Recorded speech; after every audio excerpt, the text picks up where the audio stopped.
welcome everybody, all you people in the studio and those who will be listening on the live stream and audio later in the week.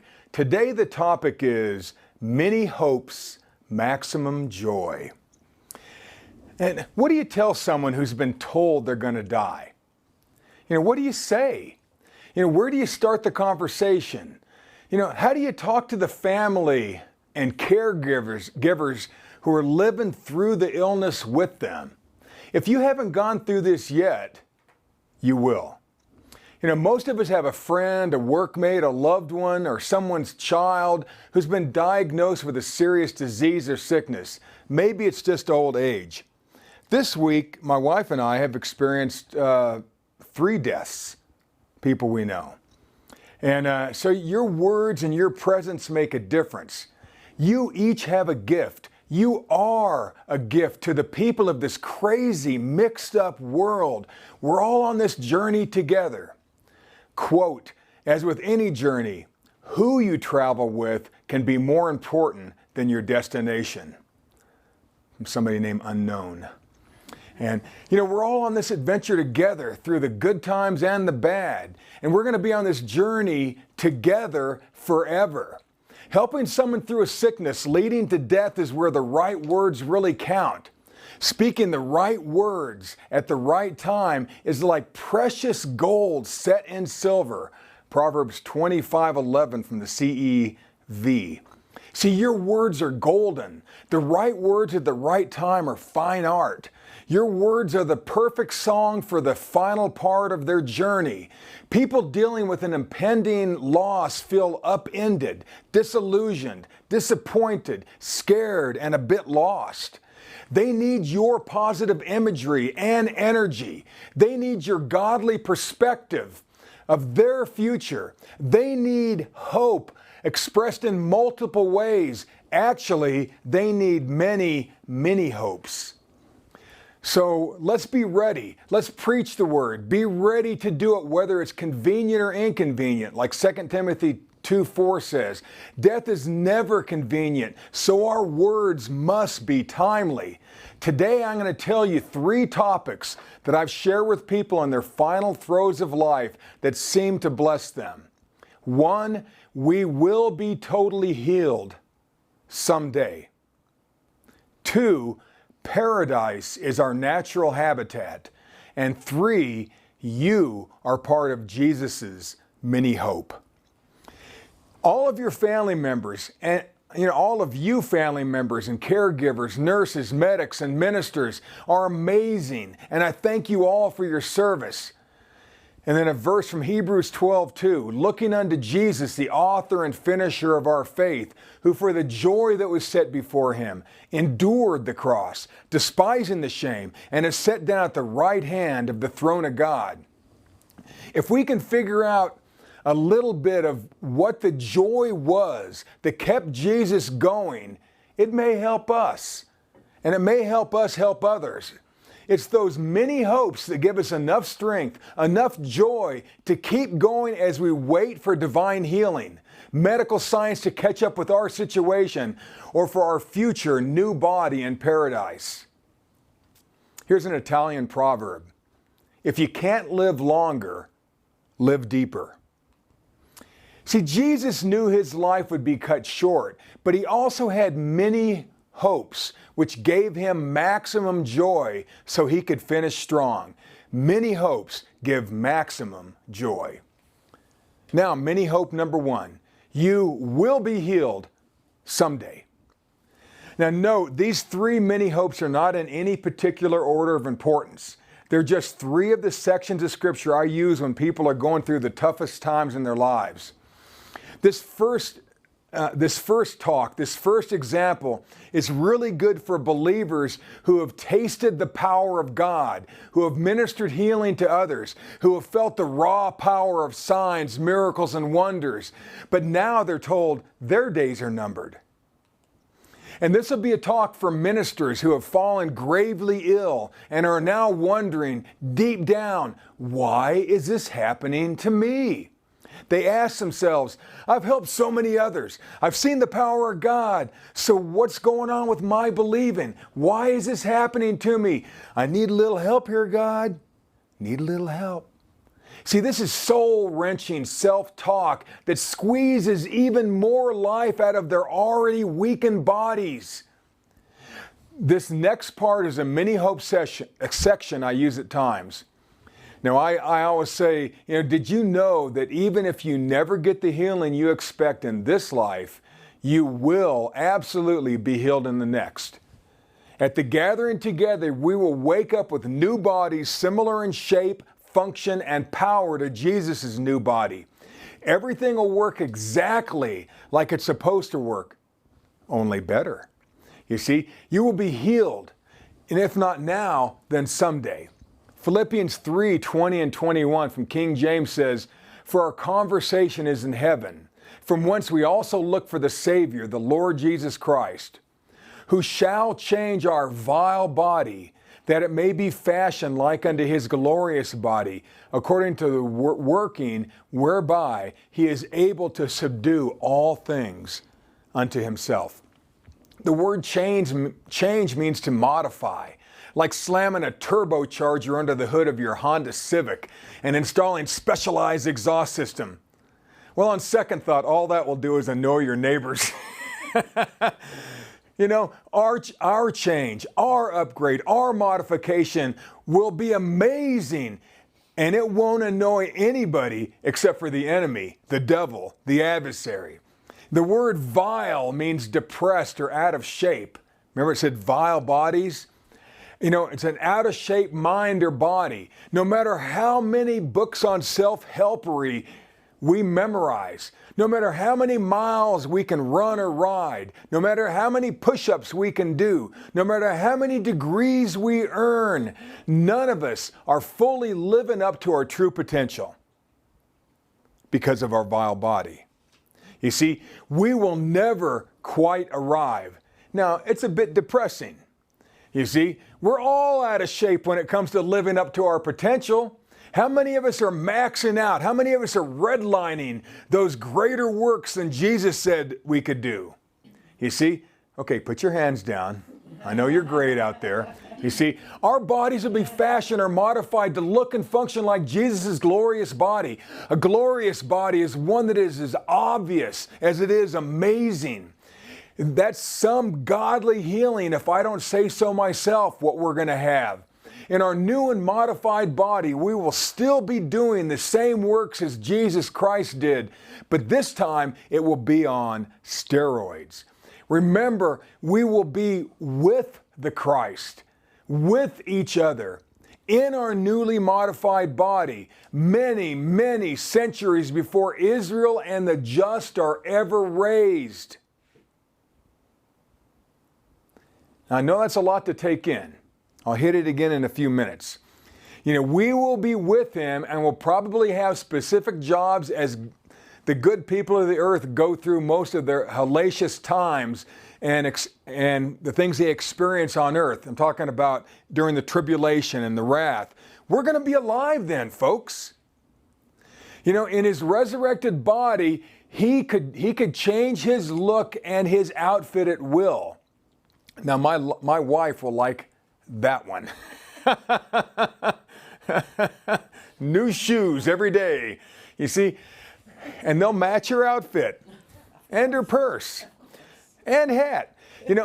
Remember how Jesus went from gardener to regular Jesus, to traveler, to appearing in a locked room as a wounded Jesus? He could be at one place 1 second and then at another place in an instant. Jesus also got to eat and drink. We're going to be able to eat and drink forever. Forever. You see, he lived the dominion that Adam and Eve once had, but they wasted it. We too will live with that same level of dominion. No matter what happens to us in this life, no matter what we ended up looking like or feeling like, our new bodies will be perfectly outfitted for the speed of light, for instant change, and for a task that only we can do. We will each be totally healed, fully modified, totally jacked. And we will all look and feel amazing. We will be glorious. You're going to be glorious, even more than you are right now. That was one conversation. That is one mini hope for some of you amazing people. Now, mini hope number 2. Paradise is our natural habitat. Now, people love talking about what paradise or heaven will look like. Now, for me, as long as it's not boring, I really don't care. Here's a quote. I don't know where I'm going from here, but I promise it won't be boring. David Bowie. I'm with you, Dave. I'm with you. Hallelujah. You know, I believe that we humans were and still are designed to enjoy and employ the power and perfection that's available in paradise. Paradise was designed by God to be our preferred environment. That's what we're designed to live in. Your body right now is designed to live in paradise. Perfect health, no worries, dominion over the earth, and an effortless connection with God were to be our norm. Paradise is supposed to be our natural habitat. God designed us to have complete and total dominion over the earth, as well as over ourselves. This dominating power and bountiful supply has been seen in spurts in the Old Testament, but now it's weaved into our spiritual DNA. Adam and Eve dominated the garden. Moses split the Red Sea. Manna was supplied 6 days a week to the children of Israel for 40 years. Balaam's donkey spoke to him when he was too stubborn to listen to God. The walls of Jericho fell at exactly the right time. Elijah trained himself to hear the still small voice of God when all hell was breaking loose around him. The sun even moved backwards across the sky 10 degrees for somebody. Shadrach, Meshach, and Abednego survived the burning fiery furnace. Daniel survived the hungry lions after being thrown into their garden. Jonah was raised back from the dead after the crushing 72-hour ride in a whale's belly at depth. Lazarus was raised from the dead after 4 stinking days. Not to mention the many, many miracles of Jesus Christ. See, God healed them, protected them, fed them, and directed them to great wealth and health. Why not you? Why not me? God literally moved heaven and earth for them. Like I said, one time he adjusted the rotation of the earth, which changed time. That's 2 Kings 20, verse 9 through 11. It's also said in Isaiah 38:8. He will move heaven and earth for you too. Haggai 2:6 says that. God will move heaven and earth for you. Why not us? We have even fewer limitations than those amazing Old Testament believers had. We can do all things through Christ who gave us strength. Philippians 4:13. Since the original day of Pentecost, you too have been given even more of this uncanny power and access. Do you feel it? Are you seeing it? Do you understand it? Do you want to? Or do we just like to fit in, like everybody else? Can you imagine how great life would be if you actually lived in a version of that paradise right now? I mean, how great could it be? How great would it be for you? Imagine having complete dominion over your little piece of the earth. You need rain, it rains. You want sunshine, you better put on sunblock. You see, money's never, ever a problem. Ideas for that new software are downloaded via the Spirit of God to you. You finally write that song that will absolutely change a generation. Healing flows over you like the mighty Mississippi. Hey, it's paradise. I think a piece of that is available today. I think a piece of it is available for you. We will recognize each other too in this paradise. In fact, the Bible indicates we will know each other even better than we do right now. The Apostle Paul declared, now I know in part, then I shall know fully, even as I am fully known. 1 Corinthians 13:12 from the WEB. Even as I am fully known, I shall be known. Isn't that crazy? You're not going to be up there alone or down here or wherever it is. We will all have an eternity of time to spend time with each other. You see, there will always be white space on our social calendars in paradise. At times when I'm with you today, right now, or see, and I watch you in action, I get a taste. I get a taste of the beauty and perfection and power of paradise. Folks, you are flat out amazing, far more amazing than you realize. I am so impressed with you. Thank you. To add a bit of flavor to our paradise, some people ask me, will there be animals in paradise? Will my furry friends be there? And the answer is yes. The answer is yes. Now, I don't know if your personal favorite furry family member will be with you in paradise. The Bible doesn't say. But I do know that because there were animals in the original paradise, that there will be furry friends in our future paradise too. Does that make sense to you? For you horse lovers, the book of Revelation tells of people riding horses and even describes their size and the rainbow of colors that they are. It even says Jesus is going to ride on one. He must be a horse guy. You see? For you nature enthusiasts, the prophet Isaiah describes our future as having wolves and lambs living in harmony. Not to mention describing a chubby calf being unafraid of a lion. This is the future. Genesis 9:12 talks about a covenant that God made between spirit-filled mankind and every single living creature on earth.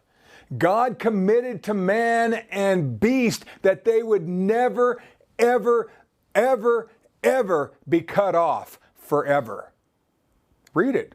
See, animals will be with you in paradise. Sort of cool. Sort of cool. Be interesting. You see, at this next point about paradise, I'm only bringing up for your thinking pleasure. This is only for your thinking pleasure. It's just something to put into your research pipe or vape pens as you lean back in your wingback chairs and contemplate solving M-theory, designer humans by using CRISPR-Cas9 technology, or who is the Q of QAnon? I'm just kidding. You're really going to be contemplating the future you. The future you. What's that going to really be like? I mean, it blows my mind sometimes if I try to think about it. And I don't have a whole lot of mind to blow. The question many people wonder quietly, and here's another one, the question many people wonder quietly is will the children they lost or the babies who were taken from them before the kids ever drew breath, will they too be with them in paradise? Oh, the fun places this conversation will take you. The soul life after breath life crowd, they nix that idea before it ever gives birth. Other groups say any fruit of the womb or in the womb is special. Okay? Now here are two things to think about. One, John the Baptist had the Spirit of God while he was 6 months in the womb. That's a fetus of 24 weeks. He never had taken a breath of air, as he would not be born for 3 more months. Read Luke 1:44 and 56 through 57. See, the fetus who would be named John was keenly aware and leapt in the womb when his cousin, womb baby Jesus, 6 months his junior, came close by in his mother's belly. Jesus would have been maybe 1 week old in utero. That's not even the size of a peanut.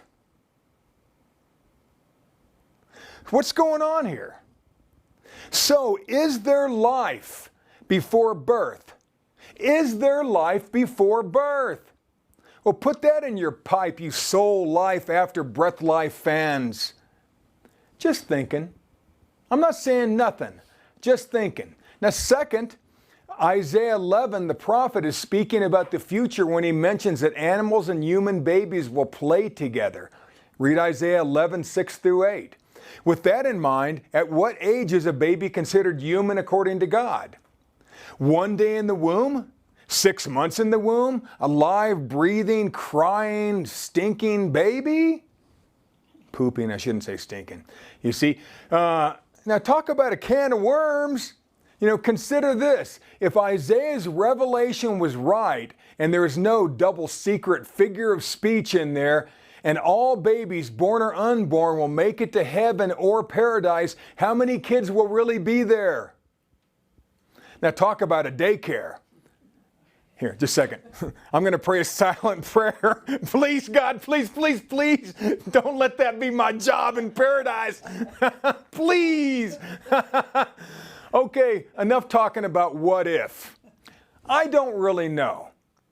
I don't, but it's fun to think. You see, so actually, everything about the future is a what if regarding heaven and paradise until we get there. But it's sure fun to think about this stuff. Who knows? Who knows? Genesis tells us that Adam and Eve lived in paradise. Jesus, Paul, and the Apostle John say that there will be a future paradise.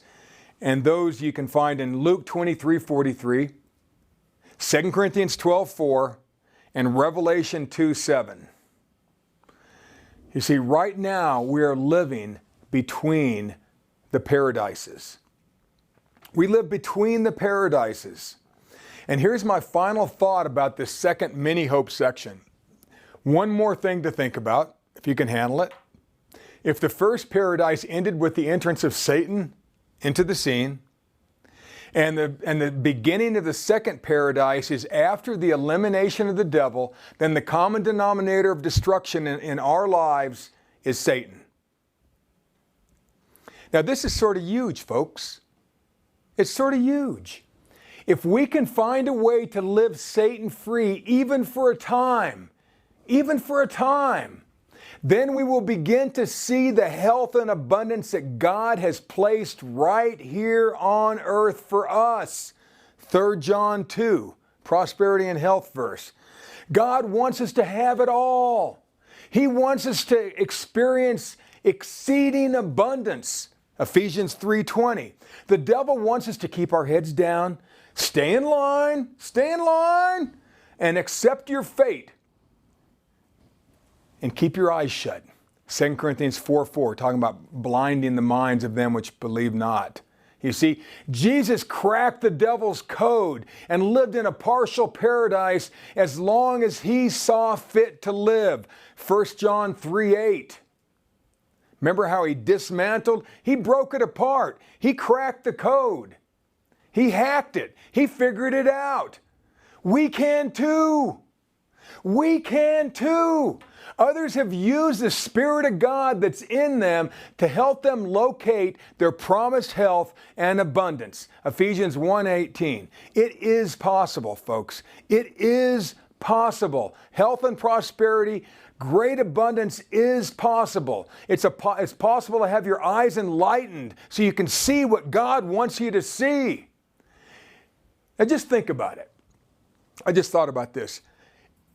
If you listen to God well enough, and He could show you where all your abundance would be, or how to get that much needed health, and you listened, do you think you would have it? I think you would. This is just thinking stuff, folks. I'm not making any judgments on you. Doesn't mean because you're sick that you didn't listen. Sometimes, I don't know. I'm not saying that. Don't get mad at me. Don't turn it off. Please. There's something even more fun coming up. God designed us to live in paradise. Paradise is our nature. It's our natural habitat. Complete and utter deliverance and abundance and healing are available to us, even in this crooked, mixed up world. Philippians 4:13 and 4:19. God will supply all your need. Well, what's all? And you can do the, same things that Christ did, right? Yeah. So paradise is our natural habitat. Now, no matter how bleak our situation is right now, life is going to be very interesting, healthy, powerful, and exciting forever. If you don't have it right now, folks, someday you will. Paradise is gonna be great. And just set me a few miles from that daycare, if there really is one. Now watch what's going to happen. Never tell God what you don't want, right? No, I'm just kidding. That was another conversation that gives people a mini hope. Sort of fun. Now, mini hope number 3. This is the last one I'm going to do. You see, there's many, you have some. But mini hope number 3. You are the joy set before Jesus. You are Jesus's joy. And the final mini hope was one that added enough joy into Jesus' life that he could withstand his punishment and crucifixion. Has to be something. We all have been taught about his bloody torture, his rejection and humiliation, and the pain of being staked to a post, Roman style. You see, this third mini hope we're about to uncover is a biggie, because God made you part of Jesus's mini hope. He is our hope and we are his hope. We're going to see that. It's pretty crazy. Hear me out before you turn off the live stream or the audio. Just listen, please. Have you ever read a book or heard a story and you felt as if you were transported into the life of that character? We all have. That's why we read novels and watch movies. Storytellers kept tribes together with their tales around the campfire. Hollywood and Bollywood make billions with great stories. A well-told story becomes so real, so mentally visual, that it's as if you are actually there. It's as if you're actually living it. You feel as if you're living in that scene or that story or that paragraph. That's how revelation can be for us too, folks. You heard me. That is how revelation, that's how clear it can be for us too. Now, God designed stories to be the single best vehicle we have to transfer ideas from one to another. Neurologists have proven that stories trigger a release of neurochemicals in the brain that cause us to pay attention to the speakers, emphasize with them, clearly understand them, and get moved by their ideas. These chemicals also cause all listeners or readers' brains to sync up. Bang. See, humans not only crave stories, we need stories. We need stories. The entire Bible, every psalm, every epistle, every parable is revelation. It's a story that God told somebody. You see, millions of people's brains can sync with each other and sync with the Creator as they read or listen. This happens every week in churches and ministries and fellowships, or when you're talking with your best buddy, your best girlfriend. You see, in that God inhabits eternity, Isaiah 57:15, which means He is right now living in your past, present, and future. He clearly sees in real time what Daniel or David or Jesus or you saw by revelation, no matter when that it was for. There's enough evidence to prove that the final thing Jesus thought about, the mini hope that gave him enough joy to withstand while being crucified, was you. I'm going to say it again. There's enough evidence to prove that the final thing Jesus thought about, the mini hope that gave him enough joy to withstand while being crucified, was you. It was you, and you, and you, and you, and you, and you, and you. You see, I know this because the final words he uttered came from Psalm 22, and you are mentioned at the end of Psalm 22. Now, I know we shouldn't, but we will skip to the end of the book. We will skip to the end of Psalm 22, to the final stanza of Jesus' final song. And 900 years before Jesus was born, King David saw by revelation the entire crucifixion sequence, and he wrote it down and put it to music. In his mind, he did not see it as a bystander. David was inside the head of the Christ while he was hanging on that bloody post. You see, it was as if he was right there with them. That's how clear the revelation was. Now Jesus, in extreme pain, nigh unto death, naked and surrounded by haters, sees in real time exactly what his great-grandpa David saw by revelation 900 years earlier. But Jesus then does something unimaginable. Something he had probably done 1,000,000 times, actually. He burst into a song that fit the mood of the situation. You've done it. We've all done it. Or you play the song that's in the right mood for that situation. Stories put this song at a dimension of power even beyond the written word. Words tied to music will be remembered for a lifetime. That's why advertisers attach their messages to a catchy jingle. You can't get it out of your head even if you wanted to the rest of your life. Those things you heard when you were a kid, those commercials, they're always going to be with you. Well, that's how Psalms was to Jesus. This is stuck in his head, okay? And this is what he's bringing up right now, Psalm 22. Jesus needed the imagery or the song of Psalm 22 to help him hang in there. No pun intended. This is the mini hope that kept Jesus going when his body screamed, "Stop! Give up! Quit!" This is how clear hope should be. The clearer your hope, the greater your ability to withstand. The clearer you see your hope, the easier it will be to handle your present situation, no matter how bleak. Could hardly be as bleak as Jesus's was then. Psalm 22, we're going to start in 28. I'm going to read it from the King James. "For the kingdom is the Lord's, and he is the governor among the nations." Well, first off, what this is saying is no longer will the devil be running the kingdoms of the earth. The devil will no longer be able to manipulate people because the devil will no longer be. He'll no longer exist. The devil will be gone. David saw it. Jesus knew it. We too need that hope. Verse 29, "All they that be fat upon the earth shall eat and worship. All they that go down to the dust shall bow before him, and none shall keep alive his own soul." Okay. Really what that's saying is all those who've died are going to be made alive. They're going to be brought back to life.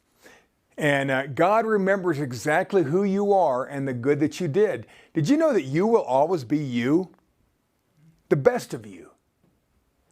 The best of you. The you that most other people see, not the one that you see. Because what other people see is better than what you see, just so you know. Yeah, I'm just saying. Okay? I like how it says we will eat and worship.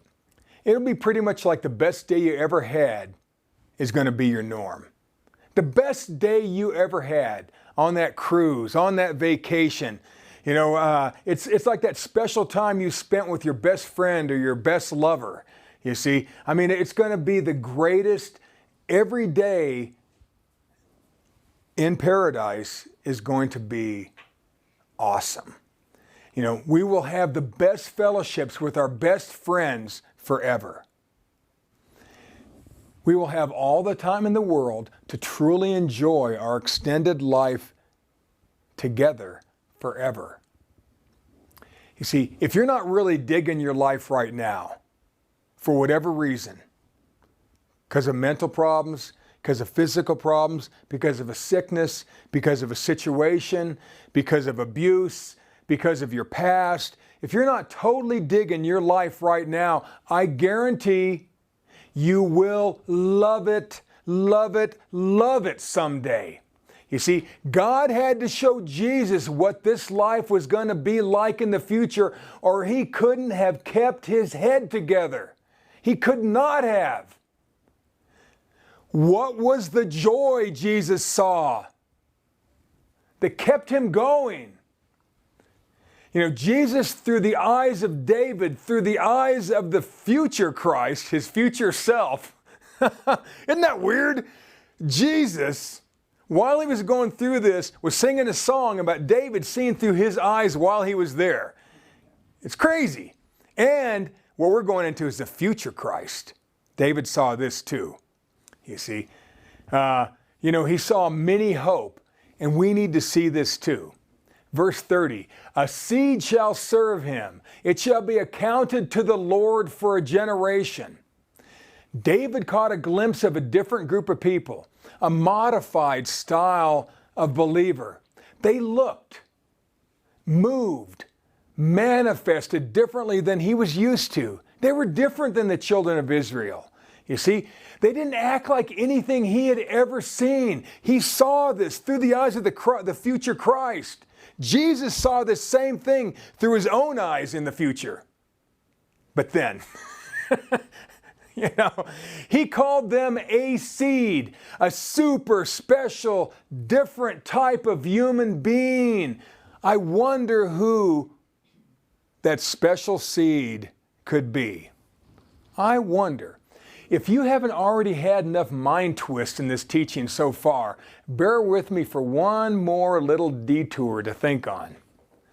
By the time Jesus sees this and sings this revelation, we will have been working with the Christ for 1,000 years or so. Okay. I just saw some eyes roll back in their heads. By the time Jesus sees this part of this revelation, we, in our future bodies, will have been with him, working with him for over 1,000 years. We will have mastered the use of our powerful new bodies. We will be experts. We are strong and quick beyond belief. We will have gone through the tribulation, the wrath, with the Christ in some fashion, but we will not be ruined or destroyed or affected by it. We are saved from the wrath, Romans 5:9 says, but it doesn't mean we won't see it. People always think when they get after the gathering, everything's going to be perfect. No, it's not. The world is going to go into the most hellish place it has ever been in. It's never been close to this, not even before the flood of Noah. What's going to happen when we're gathered is all hell is going to break loose, because there's no righteous on earth, really. It's going to be bad. You see, we will have seen, but been unaffected by the beast. We will have lived above the tricks of the Antichrist that consumes so many. We will have seen and somehow helped during the Armageddon and the hellacious wars yet to come. We will live, survive, and we will thrive.